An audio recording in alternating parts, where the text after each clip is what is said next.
अस्सलाम वालेकुम viewers, I am Hina Mahjabeen. I hope you all will be fine. हम study कर रहे हैं MGT 201 फाइनेंशियल मैनेजमेंट का कोर्स, जिसका module number 9 capital budgeting techniques and topic number है 169 capital budgeting part number 7।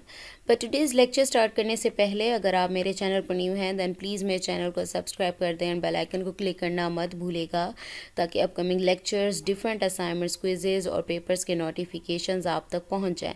Like भी कीजिएगा, शेयर भी कीजिएगा। ओके जी, let's start from today's lecture. Okay, we have learned in previous lecture about incremental cash flows और उसी की discussion को ही हम आगे लेकर चलेंगे। Let's see what is incremental cash flow. क्या हमने प्रीवियस लेक्चर में पढ़ा था कि it is actually that cash inflow which we get through any project. Inflow और आउटफ्लो का आप लोगों को पता है। इनफ्लो यानी जो आपको पेमेंट वगैरह रिसीव होती है, जो आपका पैसा बिजनेस में आता है, और आउटफ्लो जो आपके बिजनेस से पैसा जाता है। यानी इस प्रोजेक्ट के थ्रू आपको जो भी इनकम होती है, जो भी रेवेन्यू आप अर्न करते हो, उसे इंक्रीमेंटल कैश फ्लो कहते हैं।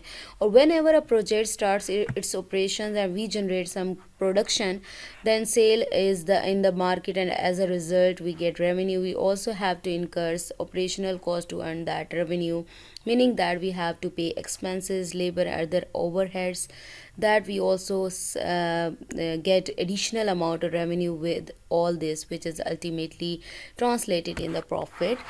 ओके, अब जब भी आपको इंक्रीमेंटल कैश फ्लो को अगर डिस्क्राइब करूँ तो क्या होता है कि आप जब भी कोई प्रोजेक्ट न्यू स्टार्ट करते हो तो उसके सेटअप वगैरह के बारे में प्रीवियस लेक्चर्स में हमने पढ़ा था। उसके ऑपरेशंस वगैरह स्टार्ट करते हो, फिर वो प्रोजेक्ट सेटअप होता है, वो रेवेन्यू देना यानी प्रोडक्शन स्टार्ट करता है, प्रोडक्ट्स बनाना स्टार्ट करता है। जब वो प्रोडक्ट्स बनाता है तो आप उसे क्या करते हो, मार्केट में सेल करते हो।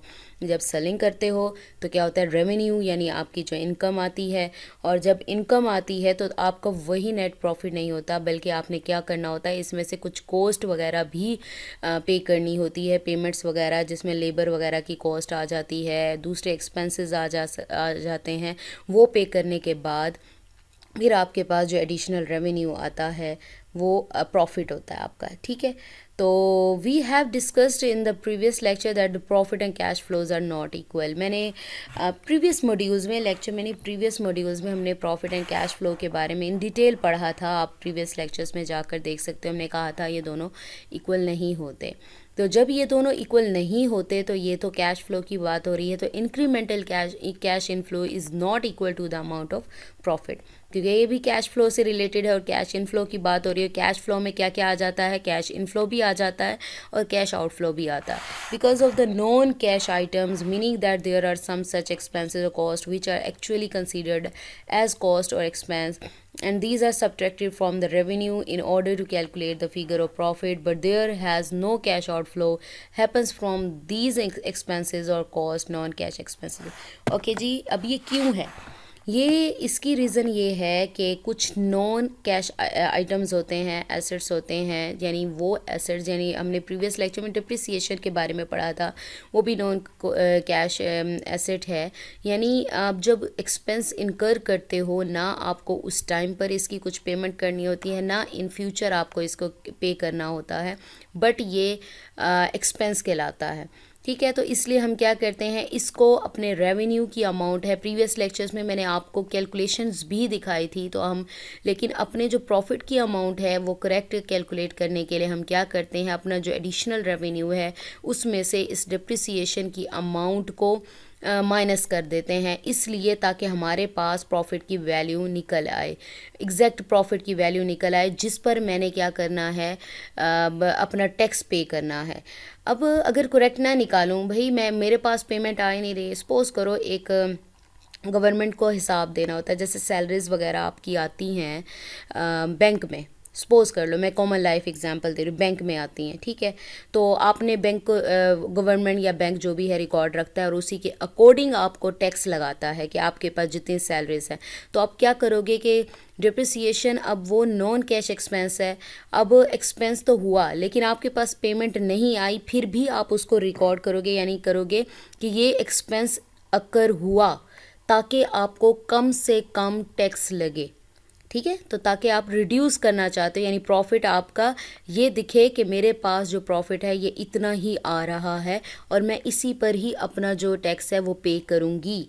तो इसी वजह से करेक्ट अमाउंट जो है प्रॉफिट की लेने के लिए हम डिप्रिसिएशन की अमाउंट को पहले अपने जो रेवेन्यू है एडिशनल उसमें से सब्ट्रैक्ट करते हैं। जब हम अपने प्रॉफिट की अमाउंट ले लेते हैं नेट प्रॉफिट, फिर जब टैक्स पे करने के बाद आफ्टर टैक्स जो अमाउंट आती है देन अगेन जो नॉन कैश एक्सपेंसेस की अमाउंट होती है उसे ऐड कर देते हैं। यानी चोरी छुपके अगर मैं कहूँ तो चोरी छुपके हमने अपना प्रॉफिट निकाले यानी उन्हें बता दिया भाई ये हमारा एक्सपेंस है हम पर इतना टैक्स ना लगाना, और उसके बाद जो अमाउंट निकली फिर छुपके से हमने क्या कर दी दोबारा से ऐड कर दी और वो ऐड हो गई अमाउंट। ठीक है, तो इसको थोड़ा सा इस व्यू में ले ले आप। So we call them non cash items and the example of basic non cash item which is almost in every capital budgeting decision is the depreciation of the asset. मैंने पहले भी बताया डेप्रिसिएशन है, depreciation of an asset is the systematic allocation of the cost of the asset over its useful life. यानी उसकी useful life जब तक ये प्रोजेक्ट चलता है या एसेट रहता है, ठीक है, तब तक। So in the incremental cash inflows that we get in which one expense is the expense of depreciation, that is non-cash expense, and the first stage we subtract depreciation from our revenue in order to get the figure of profit on which we have to calculate the tax, but in after that for a tax profit we add back that same depreciation amount in this profit after tax to get the figure of incremental cash flow। जो मैंने अभी बताया यानी पहले आप क्या करते हो, प्रीवियस लेक्चर्स में ये पूरी कैलकुलेशंस मैंने आप लोगों को बताई थी, आप वहाँ जाकर देख सकते हो। एडिशनल रेवेन्यू है उसमें से पहले डेप्रिसिएशन की अमाउंट को माइनस करते हो ताकि वो प्रॉफिट की अमाउंट निकल आए जिस पर आपने टैक्स पे करना है। फिर आप जब टैक्स पे कर लेते हो यानी टैक्स की अमाउंट डिडक्ट कर लेते हो, उसके बाद जो अमाउंट आती है यानी आफ्टर टैक्स वाली उसमें अगेन डेप्रिसिएशन की अमाउंट जो आपने माइनस की थी उसे ऐड बैक कर देते हो। तो इसलिए क्यों करते हो, ताकि हम इंक्रीमेंटल कैश इनफ्लो जो है हमारा वो ले सकें। वाई वी डिडक्ट डेप्रिसिएशन, अब डिडक्ट क्यों करते हैं, मैंने अभी आपसे कहा कि जितना ज़्यादा प्रॉफिट अब मेरा जो एक्सपेंस अकर हुआ मैं अगर उसे डिडक्ट नहीं करती तो वो कंसीडर होगा एक्सपेंस है मेरा। ठीक है, तो लेकिन है तो नॉन कैश, उसकी पेमेंट पैसे तो मेरे पास नहीं आए ना, पैसे आए तो फिर जितने ज़्यादा पैसे होंगे टैक्स भी उसी तरह से लगेगा, तो इसलिए मैं उसको भी माइनस कर देती हूँ ताकि माइनस करने के बाद मेरा जो प्रॉफिट की अमाउंट है वो रिड्यूस हो जाए। ठीक है, रिड्यूस हो जाए और उस पर मुझे जो टैक्स वगैरह पे करना है वो भी रिड्यूस हो जाए, क्योंकि जितनी ज़्यादा प्रॉफिट की अमाउंट यानी जितनी ज़्यादा अर्निंग होती है उसी लिहाज से टैक्स लगता है ना, तो आप प्रॉफिट भी शो कम करोगे तो आपको जो टैक्स है वो भी कम पे करना पड़ेगा।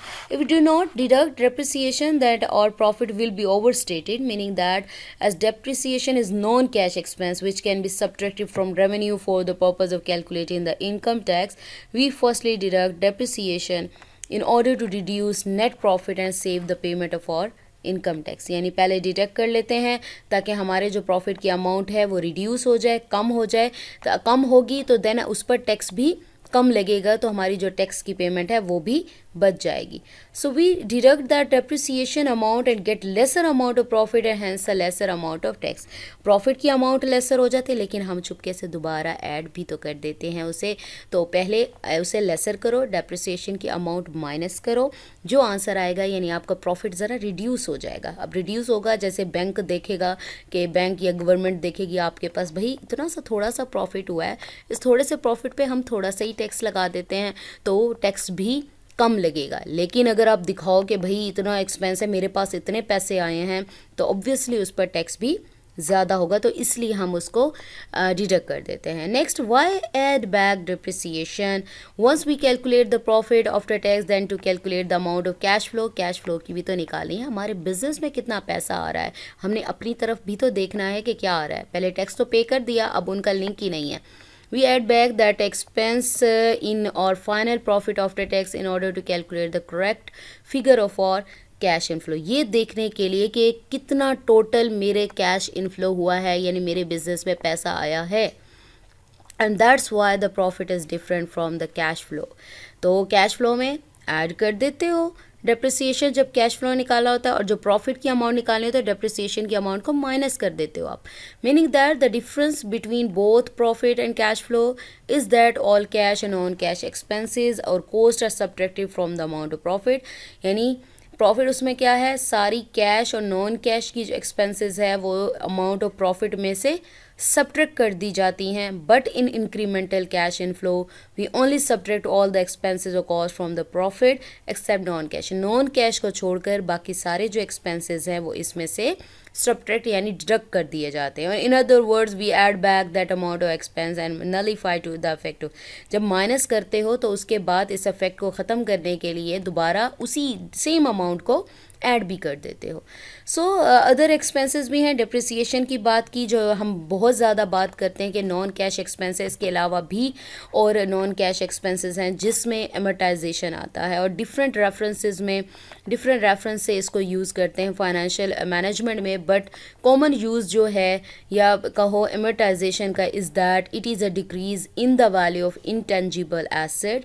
We name amortization to the depreciation और decrease in value allocation of cost of the patent copyright, यानी जो कॉस्ट असाइन होनी है उसको डिक्रीज करना. And it is also a non cash expense. Amortisation के बारे में भी हमने प्रीवियस लेक्चर्स में इन डिटेल पढ़ा था.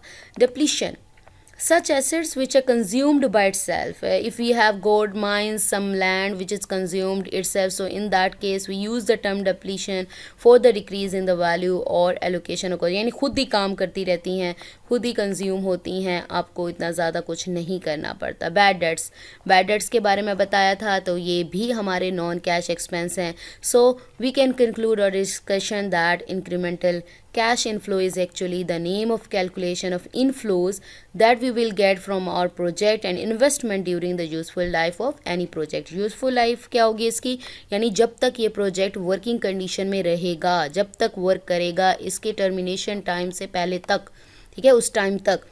And this is something we have to do on estimated basis, and these cash inflows certainly more than the cash outflow. यानी inflows ज़्यादा होती हैं आउटफ्लो से, क्योंकि जब आप इसको परचेज़ करते हो, न्यू प्रोजेक्ट स्टार्ट करते हो, तो आपका आउटफ्लो होता है क्योंकि परचेज़ करने में आपके पैसे जाते हैं. प्रोजेक्ट स्टार्ट करने में, लैंड लेने में, कोई फिक्स एसेट की बात है, इक्विपमेंट व्हीकल्स की बात कर लो, में आउटफ्लो होता है. लेकिन जो इनफ्लो होता है यानी प्रॉफिट वगैरह निकालेंगे, डेप्रिसिएशन की अमाउंट ऐड करने के बाद जो इनफ्लोज होते हैं वो मोस्टली ज़्यादा होते हैं. When the useful life of that asset will be completed, then the cash inflow will also be stopped. वो स्टॉप हो जाता है. So when the useful life of asset will be completed, then the cash inflow will also be stopped. यानी आपका जो project है वो चलता रहेगा या एसेट काम करता रहेगा, तो आपका जो रेवेन्यू है या इनफ्लो है वो आती रहेगी. अदरवाइज़ क्या होगी, वो स्टॉप हो जाएगी जैसे ही आपका प्रोजेक्ट टर्मिनेट होगा. One thing that we need to keep in mind that initial cash outflow is at 0 point or at the start of project or at the time of making investment, but incremental cash inflows are in the future at the end of the year 1, 2, 3 or so on, यानी during the lifetime of the project or asset. यानी यहाँ पर आपके पास initial का मतलब क्या है, इब्तिदाई. Outflow क्या होता है, जब भी आप कोई चीज़ परचेज़ करते हो. अब परचेज़ की यानी आपने एसेट परचेज़ किया या कोई प्रोजेक्ट स्टार्ट किया, यानी उसका 0 पॉइंट है यानी स्टार्टिंग पॉइंट है, तो वहाँ पर क्या होता है, कैश आउटफ्लो होता है और 0 पॉइंट पर होता है यानी स्टार्ट पर होता है. इंक्रीमेंटल कैश इनफ्लो कब होता है, फ्यूचर में जब भी प्रोजेक्ट कंप्लीट होगा. यानी सपोज करो कि इसकी लाइफ टाइम जो है वो 10 ईयर्स है, तो over the period of 10 years we will be getting these cash inflows, and that's why these are called incremental cash inflows. यानी जितनी टाइम वो काम करती रहेगी चीज़, यानी जितना उसका यूजफुल लाइफ टाइम है, लाइफ पीरियड है, 10 ईयर्स है, तो 10 ईयर्स तक हमारे पास ये कैश इनफ्लोज आते रहेंगे. जैसे ही टाइम पीरियड इसका जो है यूज़फुल लाइफ टाइम है जो वो ख़त्म होगा, तो वैसे ही हमारे जो इनफ्लोज हैं वो भी स्टॉप हो जाएंगे. So we have completed over today's lecture here. मुझे अपनी दुआ में याद रखिएगा, अपना ख्याल रखिएगा. Take care. अल्लाह हाफिज़.